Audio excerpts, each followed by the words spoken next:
What's up, YouTube? Why am I happy? I'm happy because something beautiful happened, I think, in the morning. What happened? Al-Hilal played Man City. Man City that have bought like 50 million players, yeah? Man City that played Haaland, they played Bernardo Silva, they played Reinders, they played Cherky, they played Foden, they played the whole damn fucking squad, and then they lost to a Saudi team.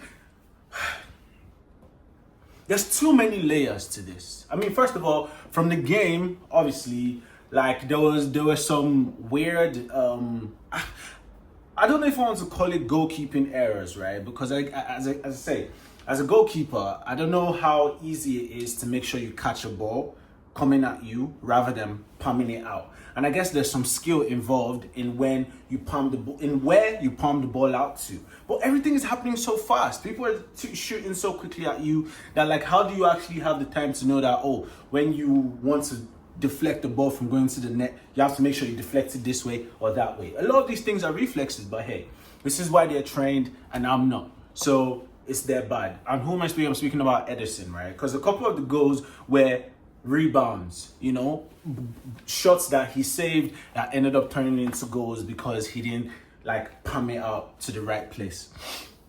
But anyway, just on the result alone, it's just opened the whole world of questions, right? Which are, should we start paying the Saudi League more respect? Because the opposite is, because the two leagues at this point that are deemed where people go to retire, and also a Ronaldo versus Messi kind of arch type shit, Saudi and MLS, right? Man City, everybody will accept that Man City are top 5, top 10, top 3 best teams in the world right now.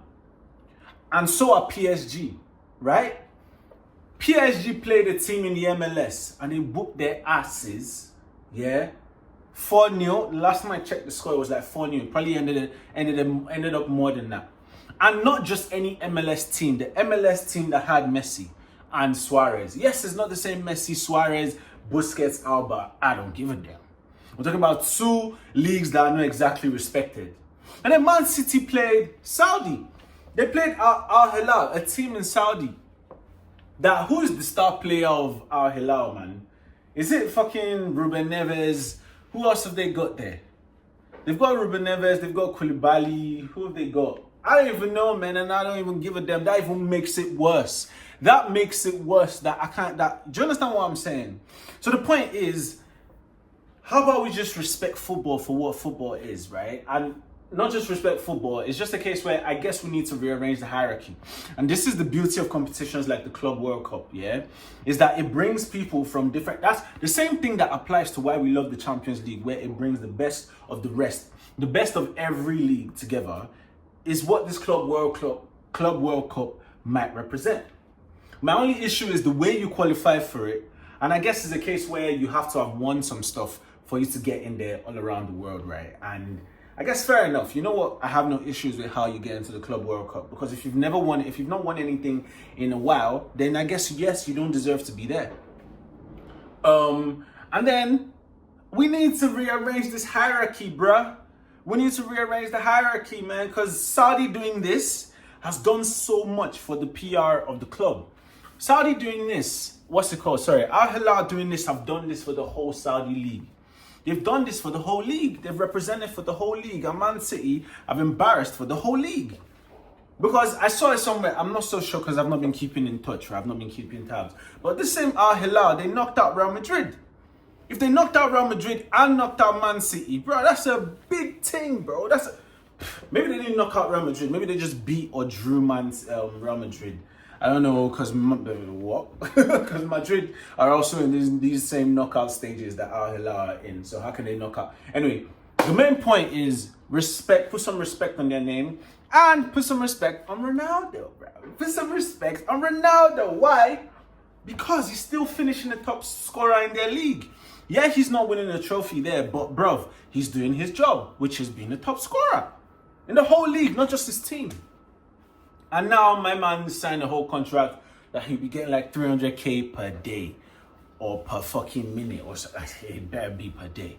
But there's just so much money in sports, bro. There's so much money in sports. This is why there's so much money on so many levels of sports. There's so much attention on it, and there's so much passion, and there's so much love for it. Because why not? Because this is a safe space to just enjoy talent and enjoy quality. This is why we're here. This is why we love the game. So from the goals that I saw, I mean, listen, Reinders and Cherky, hey. For what it's worth, the things I saw them do are things that I imagine they're not going to get the space to do in the Premier League. So I'm hoping those two signings flop. This is all I can do. All I can do is just hope that those two signings flop, because I see the talent, I see the skills. I've not really seen things that they're doing that it's like mind blowing. That like what Rice. I've not seen Rice do. I've not seen Odegaard do. I guess they're just replacing them based on age, because the Man City midfield, they're all aged out. Gundogan, De Bruyne, Bernardo Silva, they're all old as hell. So this is why it makes sense. Is rather than see them as as supplementing the squad, I see them as replacing the talents that have aged out.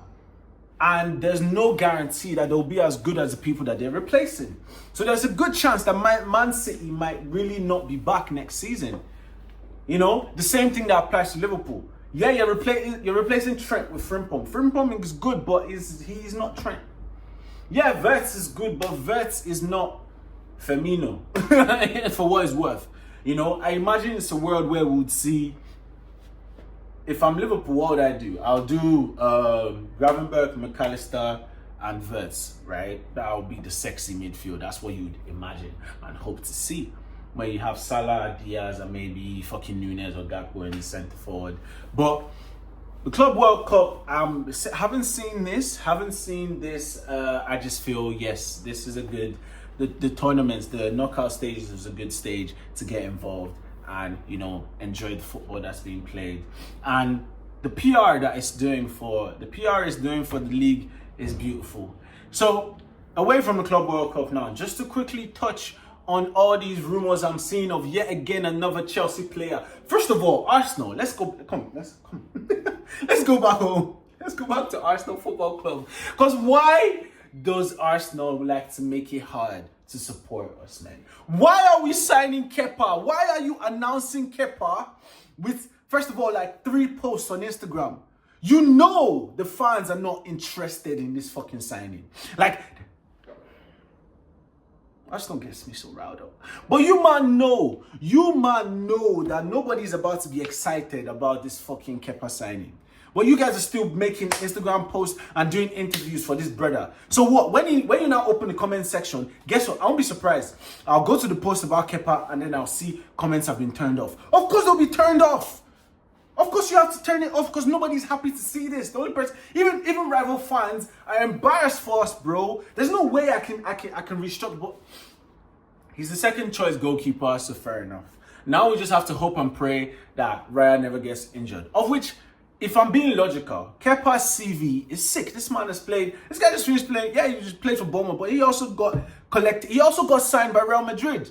And I'm also doing the same thing, which is what I said yesterday, which is logic flies out the window when Arsenal is involved. When Real Madrid signed Kepa as a backup keeper, nobody said anything. But now Arsenal have signed Kepa as a backup keeper. It's a problem. Do you see? It's the same thing. It's the same thing. The same thing with the flop. People keep talking about, when people want to talk about expensive signings that flopped, they keep talking about Nicolas Pepe. And the way they talk about Nicolas Pepe, you'd think he was a scrub. Nicolas Pepe did some mad things for us, bro. Nicolas Pepe was part of the reason why we won that FA Cup, part of the reason why Aubameyang won that FA Cup, bro. I don't even see Nicolas Pepe as a flop. I'll just be real. I'll actually be real. He was one of my favorite players when he was around, bro. Because there wasn't even much to choose from. In 2020, 2021, your favorite players in Arsenal were Tierney, Aubameyang, before he started to turn into something else. Tierney, Aubameyang, Saka, and then Pepe. And then I guess, yeah, Partey.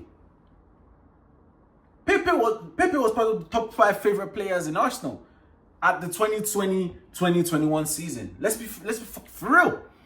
because we were still getting stressed by Gabriel. We didn't really like fucking we didn't exactly like Rob Holding. We didn't like, do you understand what I'm saying? And Lacazette was stressing us and then was losing his hair and was just like, get out of my club, you bald headed ass. But yeah, and then I now see that we're linked to fucking Madueke. What is going on? Why are we linking ourselves to Madueke? I thought Arteta, you're all about Arteta, I thought you're all about the principles and the culture and the behavior. I don't know. I can't really see. This is me about to just stereotype, right? Not necessarily stereotype, but just see from what we're seeing. The character, I imagine he's got a very strong personality, such that he'll want to come and dominate the locker room, the dressing room. And it's just a case where he seems like the type of person that will cause some issues in the dressing room. I might be wrong. But when I see an interview where everybody in Chelsea sees Madueke as the leader of the group, I'm just like, we don't need that kind of energy in Arsenal, bro. Because your leader of the group is not like Declan Rice, leader of the group, where it is to lead them to, come on guys, let's do this. Your leader of the group is to lead them to do, this is what it seems like. It seems like he's a leader of the group to lead them to do some mischievous shit, to track pies, to do some bad stuff. I don't know, man. Is this stereotyping? Let me know if I'm stereotyping. I'm just talking about based on the perception that I have of this guy online. And let's not even talk about his football ability, bro. The guy's frustrated. But hey, Mikel Arteta can work miracles, right? Mikel Arteta can work miracles. And don't bring Madueke on loan. Or don't sign Madueke and tell me that that is the winger signing that you've done for the season. You will actually have to shut down your Instagram, Arsenal. Because nobody's going to, like, the fans are going to have a meltdown if Madueke is your attacking signing, bro. But hey, we need depth.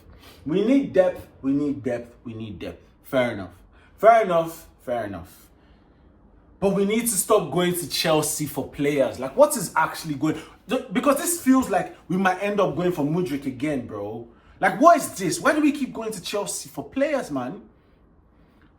Anyway, I just decided to just come here and just drop a quick 1-2 thoughts about Al-Hilal beating Man City and how much joy it's giving me. And how it's made me feel, all right, cool, the season is not over just because Man City signed all these players. Calm. We just need to do our own business as Arsenal and just we'll see what happens, you know? But yeah, please like, comment, subscribe. Yeah. Catch you in the next one, guys. Hopefully, by the next time I'm making a video, we've made another 6. We've made 6 signings. Anyway, see you guys.